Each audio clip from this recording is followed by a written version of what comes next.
last year, we published our first climate transition plan, where we adamantly addressed the dual imperative of climate change.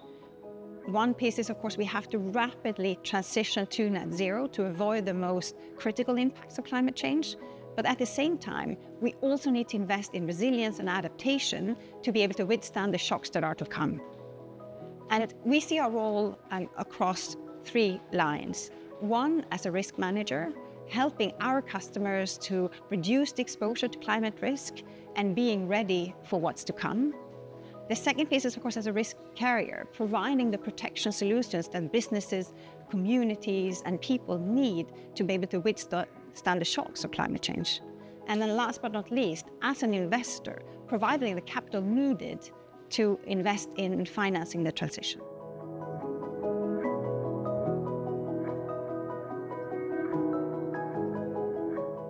Today, we actually have a flaw in the financial system, and that is that we're not taking physical climate risk into account when we provide capital or allocate incentives to sustainable projects, and that needs to change.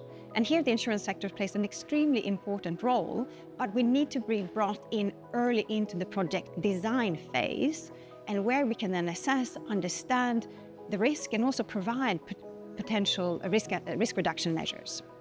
So coming in at the source is going to help us also being able to be comfortable taking on the risk. Because in the end, if it's not insurable, it's not investable.